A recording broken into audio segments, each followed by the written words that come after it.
What's going on, everybody? It's your boy D from DNC Digital back with another episode of DNC Radio. Today's guest is Lauren Conlin. The lovely Lauren is the host of Red Carpet Rendezvous. You can hear her on everywhere you get your podcast every Wednesday, Red Carpet Rendezvous. So we're going to talk about some cool stuff because I've had her on before to talk about her career, but now I'm going to talk about how everything has been going, especially this new series that she's got coming out. She's already done a couple episodes about the true crime in Hollywood, and that sounds so dope to talk about. So Miss Lauren, how you doing today, Miss? Hi, I'm good. Thanks for having me. It's been a while. No, it has been a while, but we've kept in Yeah, touch. Everything's been all right. we How do. We do. yeah, We we keep in do. touch. How were your holidays? They were good. They were quiet. I was basically too scared to travel because I needed my kids to go to school so badly that I was like, we're not going to travel. We're not going to do anything because I need you guys, your little butts in school. So yeah, very quiet. You for those that don't know, Red Carpet Rendezvous, you take your interviews that you used to do on the red carpets Yep. back home in New York. Um, what's the whole dynamic now between Yeah. with Hollywood press now that there's no events going on? So it's a little different, clearly. Back in March when the pandemic hit, I started doing all of my interviews over Zoom. So there have been virtual junkets where, PR companies looking to promote movies, so they do junkets on Zoom and just press days on Zoom, and then one-on-one interviews. So it's been fine. I really miss the live interaction with people, as I'm sure most do in the media space and people in general, but I'm making it work. And I have to say, I think that I wouldn't have been able to get certain people Hmm. in person. So like, in I hate saying in real life, but in real Yeah, life, right. Yeah. if there wasn't a pandemic. So that has been kind of cool. Like, I don't think I would have ever had the chance to sit down one-on-one with Montel Williams, like people like that. Yeah, definitely. I want to say I didn't know that I was ahead of the curve because I used to only do Comic Cons and everything and try to get Yeah. those guests there. And I was like, Mhm. man, I should really reach out to people and try to do these interviews on audio. So I started that, and then a few months later, COVID hit, and now that's all that's pretty much what's going on. Exactly. And I used to be the one that was like, I would get an email and they would say, hey, this person's only available on Skype or on, whatever You're on like, Zoom. who does Yeah. that? And I would be like, no, thank you. I'd rather do it in person. And now I'm like, oh my gosh, how I don't know why I would ever, think less, but yeah. So the big news now in Hollywood, I saw that man, somebody broke up, but I didn't care enough to Oh, remember. Ben But Affleck. Yeah, yeah, Ben Affleck and XYZ. Just fill in the blank with an actress's name, yeah, please. Thank you. model exhibit C. Yes. But Yeah. what I really want to talk about, I saw on your social media, Mm. Arnie Army Hammer. Hammer. Yes. Oh What my is gosh. going on with that? Look, I am so upset about this. I love Army Hammer and I am so accepting of men and their fetishes and this and that. That's cool. Whatever you want to do behind closed doors, do it. Except eating people. I am not okay with that. So Army Hold on. Hammer, it Okay, came yeah, okay, out. I'm go Yeah, ahead, go I'll ahead. start. I'll start from the beginning. Yeah, it came out that Army Hammer was DMing a random woman, and the woman obviously released these DMs, direct messages on Instagram, and they were of Army saying that he is genuinely a cannibal and he's very into eating people. He wanted to eat her toe or to like cut off her toe and keep it in his pocket. Just ridiculous things like that. And the backlash has been he had to step away from a movie. He his own private Instagram that he had, a different account came out. Somebody exposed him on that, and it was him with a naked woman in the Cayman Islands. It's just been a total mess for him. And I But when he actually, says cannibal, like, yeah, I mean, people can be biters, right? I mean, if full totally. disclosure, yeah, people can be biters, but you're talking Mhm. about eating people, so that this guy has somebody to get him He says that's what he wants to do. Now we what don't he know if wants. Okay. yes, we don't know if he's ever done it. Another ex-girlfriend came out. It was in the post last week that he told her that he wanted to barbecue her rib and eat it. So that's, And I these are mean, real DMs.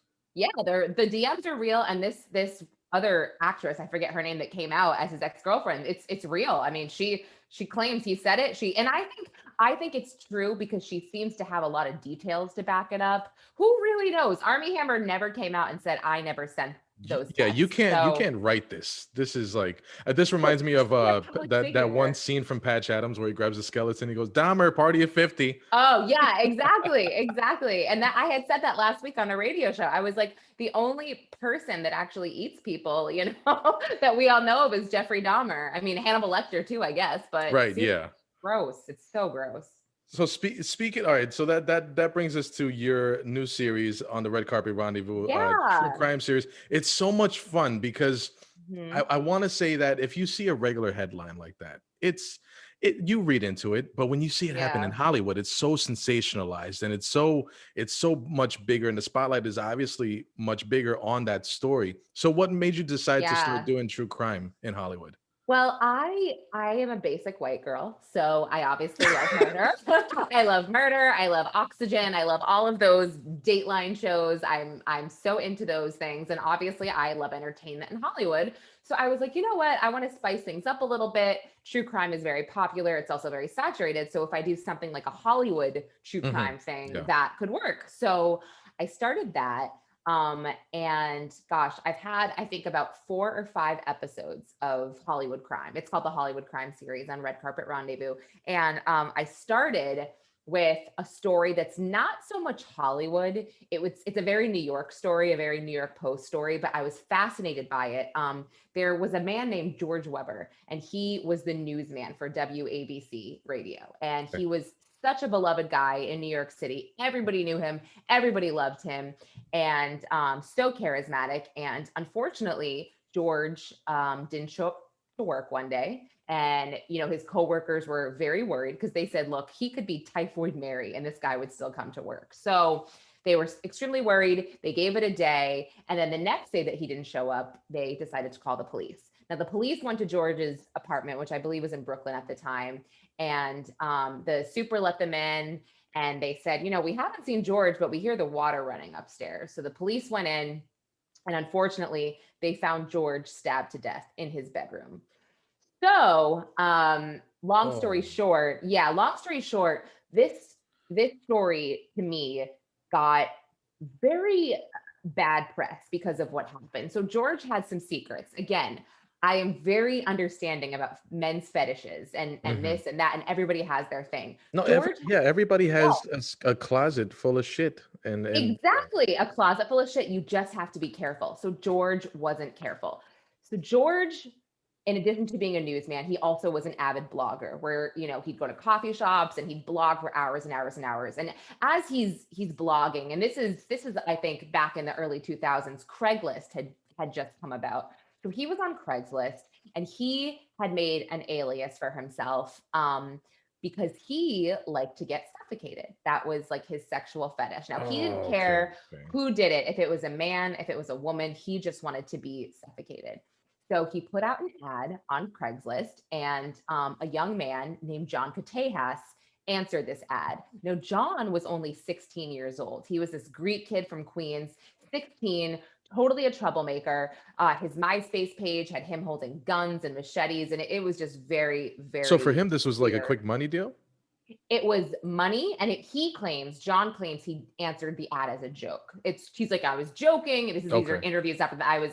I just wanted to see what would happen. And yes, the fact that George was willing to pay, $60 for 30 minutes of his time, and he made it very clear there would be nothing sexual about it, right? He said, all you have to do is suffocate me, choke me, that's it, and you're out. So they made plans to meet up. Now, why George was okay with him being 16, I'm not sure, because John Hmm. did tell him that. We'll just chalk it up to an error. We all make mistakes. He made a mistake. So John shows up at his house, and George takes him to the bedroom. They have, a beer or something, takes Yeah. him to the bedroom.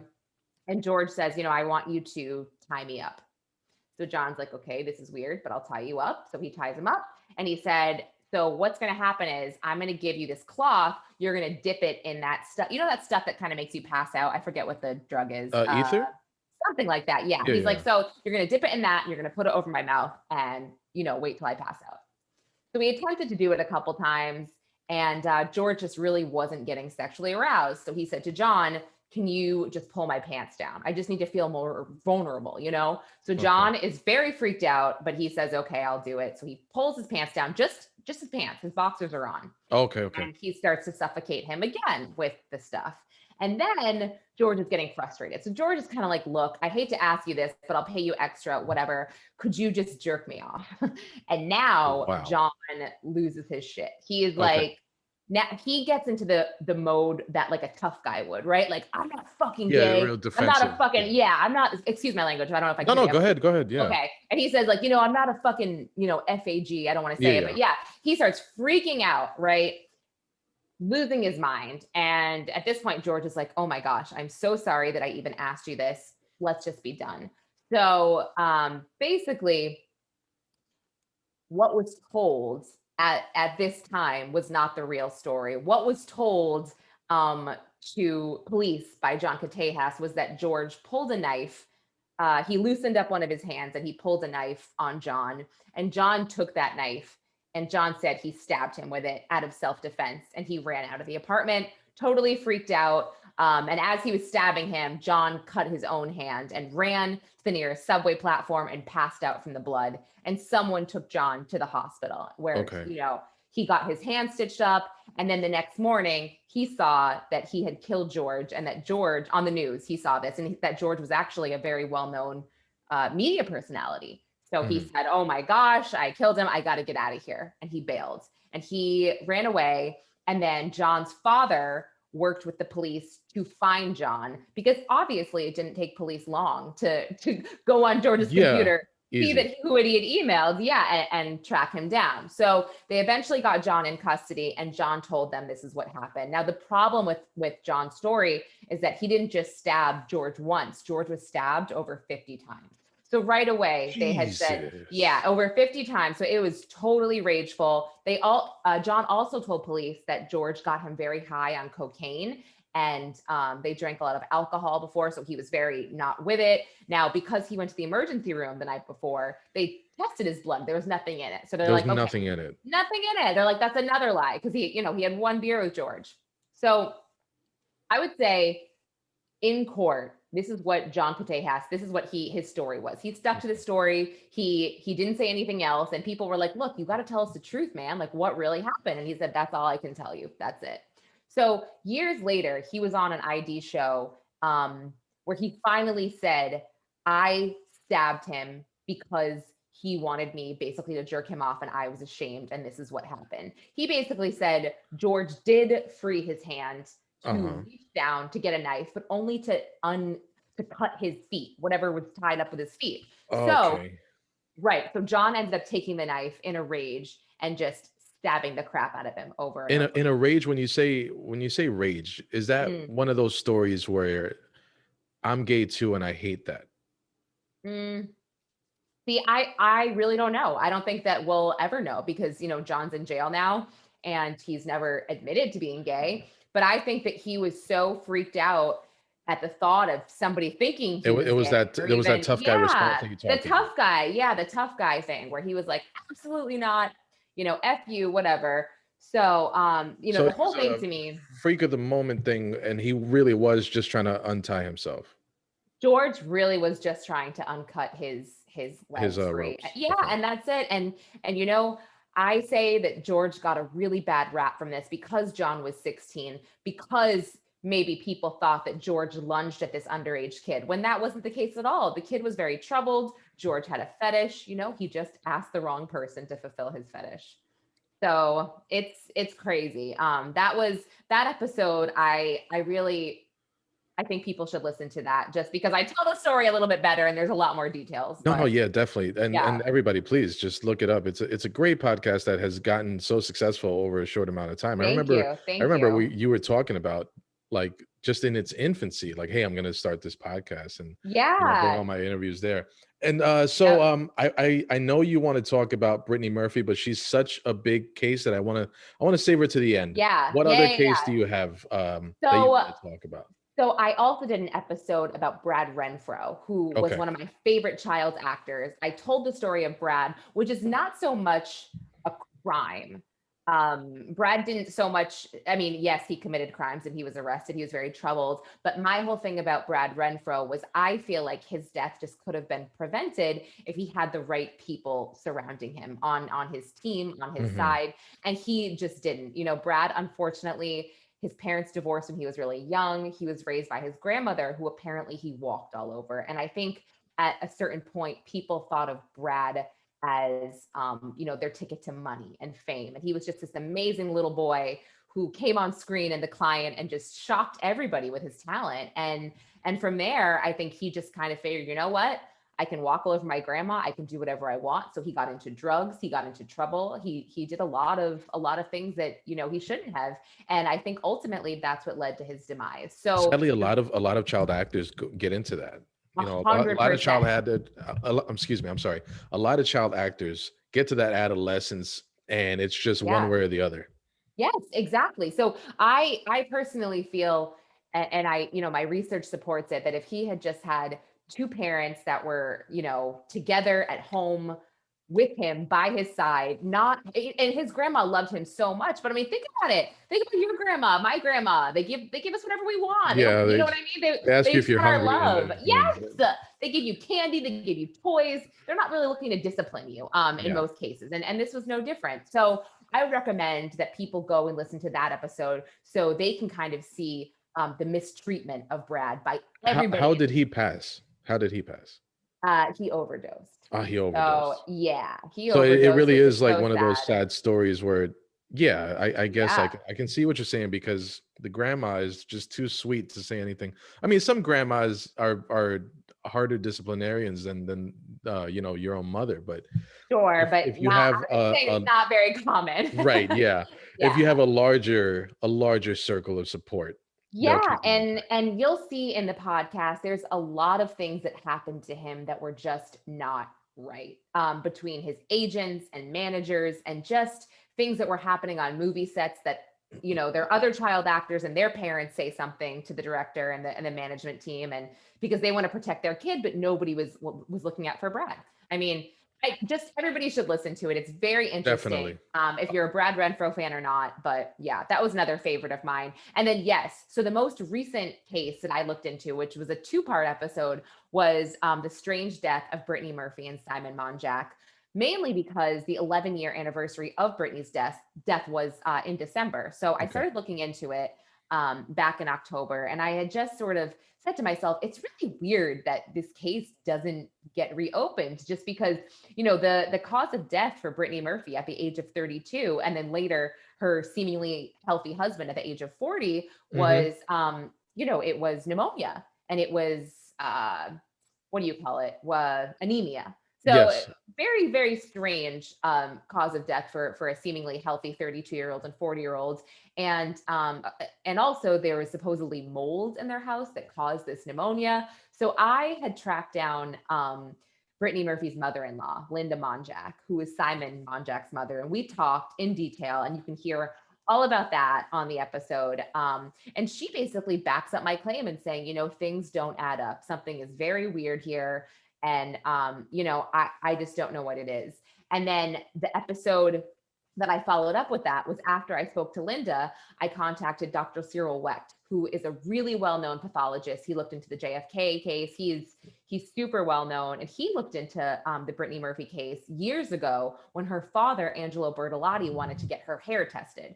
So Dr. Wecht said, you know, I actually don't think anything funny happened. I just think it was a serious case of negligence, which was very interesting to me. But That's a different angle, and a very interesting angle to it's a different angle because he wasn't playing into the conspiracy theory angle where, Mhm. Simon killed Brittany or Brittany's mother killed Brittany. He was playing into the angle that her mother and Simon were absolutely responsible for her death, but not, for her murder, just in the sense that they were negligent. They were living in filth. They allowed this mold to get in the house. And that in turn gave them pneumonia. They weren't taking care of her. Once she started to feel sick, they could have taken her to the doctor and given her a quick penicillin shot or pills, and she would have been fine. But they didn't, and because of that, she died. It's incredibly sad, and I'm still not convinced that her mom is saying fully the whole story. Brittany's mom. Nobody can Right. find Brittany's mother. Her name is Sharon Murphy. But yeah, nobody can really get her mother to talk and sort of say what was going on in that house the months and weeks before her death, just because it's just so strange I mean, that but even the autopsy reports shows just pneumonia. yeah. So the reason that they had her hair retested is because there were traces of metals being shown in her hair, which could have meant number one, poison, but it Mhm. also could have meant hair dye. It could have meant a lot of things. And that's why they wanted to look into it further. Dr. Weck said it couldn't have been poison because there were too many different types of metals. Like he said, if someone's going to poison you, they usually use one or two kinds of poison, not like 13, which Wh- makes sense. When it comes to conspiracy theories, is it just the fun of reading into the conspiracy theory, or do you think a lot of these theories have weight to it?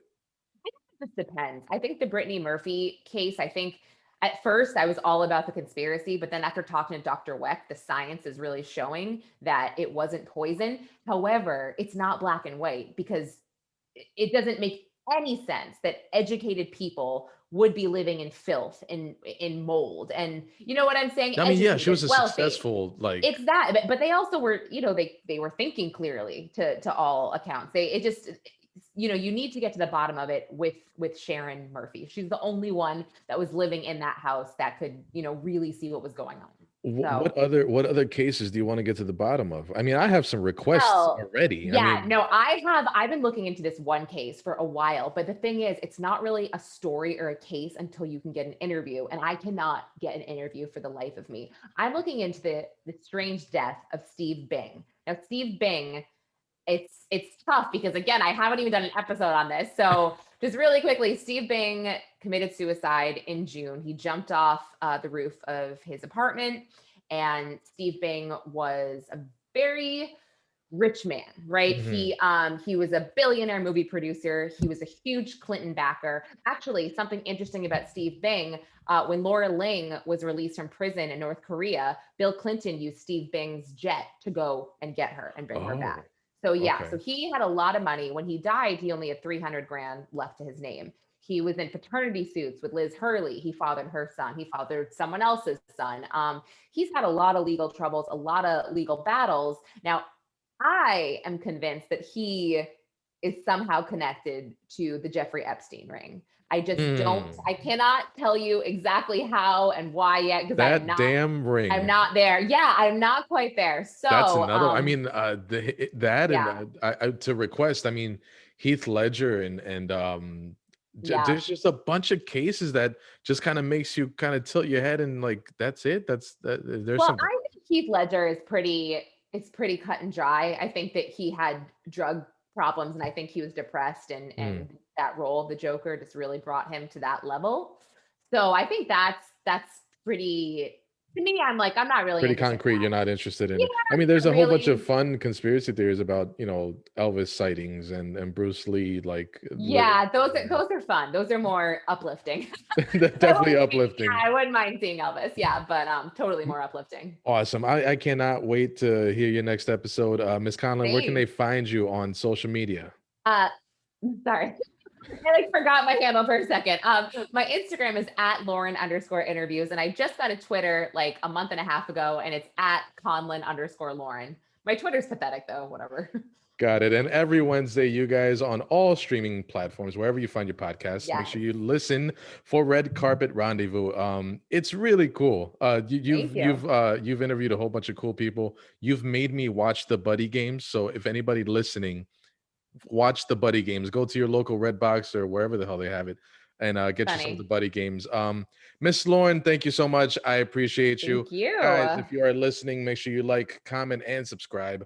And if you have a beard, make sure you check out canyouhandlebar.com. Use my promo code DNC Digital for 15% off. Everybody have a great day and take care of yourselves. What's going on, everybody? It's your boy D from DNC Digital back with another episode of DNC.